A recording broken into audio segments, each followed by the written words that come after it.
There's a cause worth fighting for.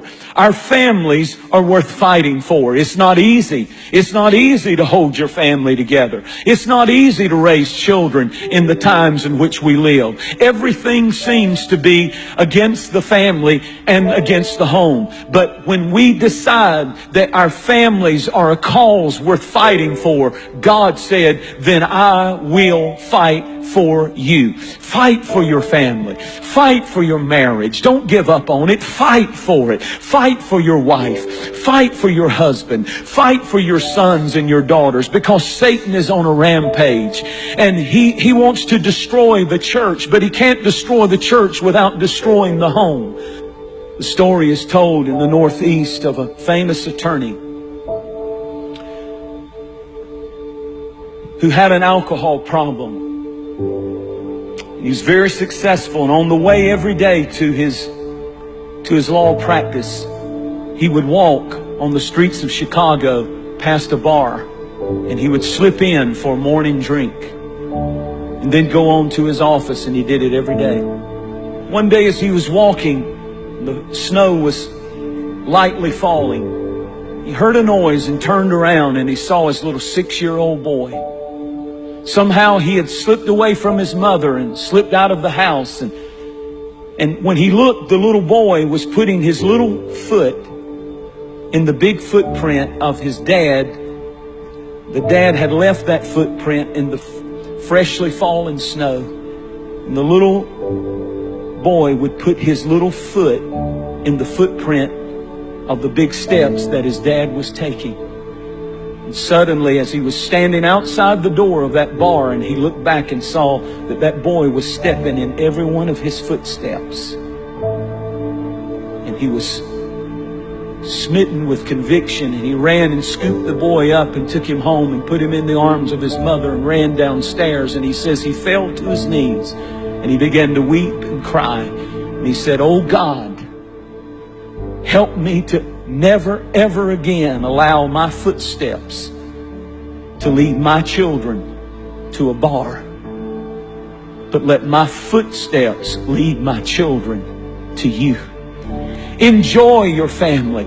Love your family, because the enemy wants to do everything he can to divide and conquer and destroy. He wants to make your family miserable. He wants to make your marriage miserable. He wants to make your relationship with your children miserable. And we are not ignorant of his devices. It's costly commitment. It costs you something to hold your family together, to hold your marriage together, to hold your children together.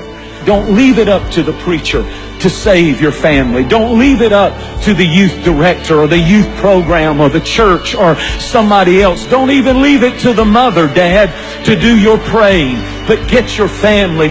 I love the words of Joshua when he said, "As for me and my house, we will serve the Lord." I want to say to parents and people who are here, fight for your family. Stay in their business and stay in their lives. And when you have to stand up and correct them, correct them. If it hinders and hurts and you have all kinds of stuff going on, stand for what's right. Fight for what's right.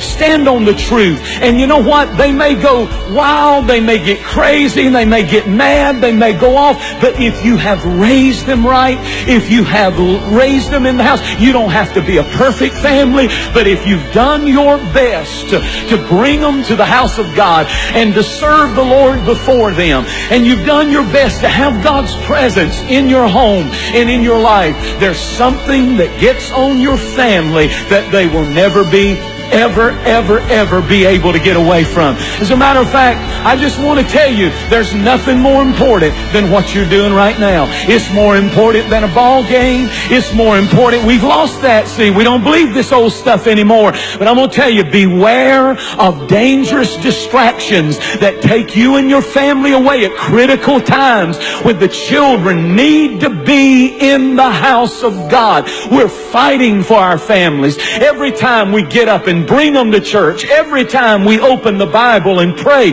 we're fighting for our families from this day forward. I want to ask you a question. Where are your footprints leading? All that's going to matter when you are on your deathbed is where did my footprints lead them? If you're leading your children to Jesus, if you're leading them to serve Him above all, prioritizing Him above all, then you're leaving the greatest legacy any parent can ever leave.